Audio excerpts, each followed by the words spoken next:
PTF and Nick Tammaro back with you on the In the Money Media YouTube channel. It's our push to 14,000 subscribers by Belmont Day. Please do us a favor, subscribe to the channel, and you'll also make sure to not miss any of our YouTube exclusive content, which continues with this video. We're going to be talking about Belmont Stakes way too early because we don't have fields yet, but we have a decent idea based on some poking around online who's going to be there. Nick, we'll start off with probably the fundamental question. I can almost see this being promoted as a title fight between journalism and sovereignty. Does one or the other have the edge, in your opinion?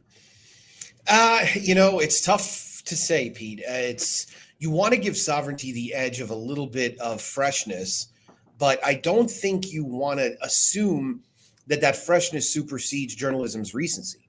And, journalism seems like a kind of horse that has the constitution necessary to withstand the 3 races in 5 weeks. He's a big, good-looking horse that looks in his gallop so far as if the rigors of this trail have taken nothing out of him. And, you and I discussed before the Preakness, and I'm going to stand by it, that I firmly believe he was a horse that arrived in Kentucky, 4 weeks ago now, with the full intent of him running 3 times. You said that right away, and it's looking like that's the case. And I wish more trainers took this approach, which, this is meant to be a series. It's not meant to be one race. And while the Derby is obviously immensely popular with good reason, you're supposed to be ready to run back in 2 weeks. And then, based on how that goes, you should be ready to run in 3 weeks after that. So it looks as if he was, and he's in position to take it on. So I guess if I had to answer the question, I would probably give journalism's recency a little bit of an edge over sovereignty's freshness. It is one of those funny things where you can argue it either way. I'm going to give journalism the slight edge too. I think he's going to join that list of horses, including Sunday Silence and Silver Charm and Real Quiet, the 2 Triple Crown wins and 1 Triple Crown second. And for me, the argument comes down to the idea that I think just due to circumstances, we still haven't seen his complete race. I think he might have a little bit more to give. Again, I'm not here to tell you he had some unexpectedly bad trip in the Derby, but I do think looking at the internal fractions, the pace dynamics played against him being able to finish as well as he might be able to finish under ideal circumstances. And then, of course, the trip in the Preakness, well documented. I think we all think he could have run considerably faster than that. I just think when you go to that, then you go back to your priors. And what were my priors? My priors was, yes, I loved sovereignty in the Derby, but journalism was my Derby pick. I think I'm going to stick with him here. Here's a key question to piggyback off that one. When I position this as a heavyweight title fight, is that an oversimplification? Quite specifically, am I forgetting all about Baeza? Yeah, he feels like the one you're forgetting about. He feels like one of the 2 variables in this race that could keep journalism or sovereignty from winning, because it's easy to forget now with what's gone on since then. But he ran extremely well in the Kentucky Derby. He ran extremely well in the Santa Anita Derby. Now, journalism's outfinished him both times, and he really beat him on the square in the Santa Anita Derby. In the Kentucky Derby, Baeza was gaining with each and every stride and was probably a little out of position. So he's a horse who I think, Flavien Prat's going to be looking for a little revenge, I would say, on Baeza, looking to try and get the measure of journalism this time around. So I would assume that he's going to be much more forwardly placed, which I think will really go a long way towards bringing out his best. And he feels like, given that he's lightly raced, given he's in the care of a trainer like John Sharrops, he stands to move forward the most with a little bit of time from that Derby, which, can often be a bit of a rodeo. Luckily, nobody had a particularly difficult trip, at least that's running back in the Belmont. I think Burnham Square was probably the toughest trip of a horse that we're going to see back this weekend, but he'll be in the Matt Win. And I think that goes a long way towards Baeza having some real credentials to win this race. I guess the case is predicated on, you don't look at the bare form, you look at the pattern, and you look at how little racing Baeza has had and the hands that he's in, and maybe you can blue sky the improvement between him and journalism. Is that the right way to look at it? Yeah, I think so. I think that's exactly how you want to look at it. You want to see what are the differences that are in place this time around that can maybe bridge that gap. I think so often we get locked into some other narratives or other approaches to handicapping and forget that it could just be as simple as, well, what made him better? What was it both of those times that made him finish behind journalism that now this time around he can bridge that gap. The other reason why slower horses, theoretically, when you're looking at the paper heading into a race, slower horses will beat faster horses is the pace scenario. Do you think the pace could potentially be the undoing of sovereignty or journalism? And if so, who'd be the horse to benefit?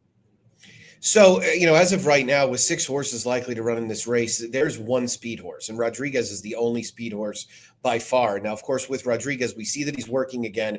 So I think there's a level of confidence he's going to contest the Belmont after he was declared late from the Derby and about a week or so before the Preakness. My problem with Rodriguez is that just like you and I are aware that he's the lone speed, everybody else is as well. So somebody is going to undergo a bit of a tactical shift that will probably keep him from just dancing along 3 or 4 lengths in front of everybody else. And to me, the 2 candidates that really pop up when you're talking about that are journalism and Baeza. Baeza has been close to the pace before. He was in the Santa Anita Derby. He was obviously significantly closer than he was in the Kentucky Derby, which is understandable. The Kentucky Derby was run at a significantly faster pace. But I'll pose this question to you, Pete.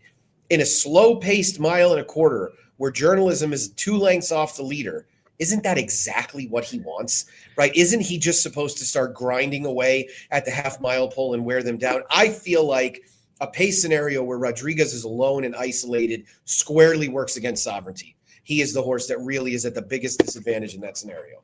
That is interesting. And it makes me wonder if you could see a horse entered to make the pace. I mean, what's Westwood doing? Could you see a surprise entrant like that to potentially try to keep him honest? But to answer your question, yeah, I mean, you want to invite the best closer, presumably sovereignty, into the race like that. That's going to be a problem. Yeah, exactly. When you put a closer up that close and the pace is moderate, you're in trouble. Right, because they're going to be able to get to you quicker than they would if they were farther back. They might not get there quite as quickly in one fell swoop, but it's just going to be more of a grinders type of race. I'll tell you the horse that I've been surprised to not see pop up name-wise. I understand he's in a different barn, but I don't know why East Avenue isn't in this race. Right. I mean, it's a twofold thing where you run East Avenue. Not only are you helping sovereignty, but you're giving East Avenue his best opportunity to win a meaningful 2-turn grade 1. And I understand he already has one as a 2-year-old, but you put him on the lead in here, he's quicker than Rodriguez early. And why wouldn't he be a good fit to just start doling out softer fractions? I saw they mentioned cutting him back, but I'd love to have seen him in this spot. It does not sound like that your idea or my idea of a potential pace horse is going to happen. It'll be interesting. I mean, Rodriguez, I think if I were calling the shots for him, I would say I'd do more of a take no prisoners approach. Oh, for sure. And this is Mike Smith we're talking about, right? So they're going to blast. I mean, there will be no doubt halfway down the backstretch who is in front. And, Mikey might even want them to go a little quicker because he's going to know that he's probably better off at 46-4 than 48-3, right? Because at 48-3, sovereignty's probably only 3 lengths off of you, and journalism might be right on your flank. And I don't think you want to try and turn this into some kind of sprint. We've seen Bob Baffert and Mike Smith win way too many races like this, and they've done it when they've effectively utilized speed. Feet to the fire time. You can change your mind next week after we have the actual field and the post positions. Who's your pick to win this year's Belmont Stakes? I mean, given that it seems like my biggest involvement is going to be as a fan, I'm going with journalism. I want everybody to believe in the Triple Crown as something still meaningful. And I wish he was going for the Triple Crown, even if it would have an asterisk next to it. But I think he's the best 3-year-old. I think he's been so all along, and I'm going to bank on him getting it done again. Belmont at Saratoga, going to be lots more coverage on the channel. Also, we want to hear what you think. This is a good week for comments, conversation, because we're not going to have that many videos. We can really just get them all here. So let us know down below what you think. Give us your early Belmont Stakes predictions and make sure to subscribe to the In the Money Media YouTube channel.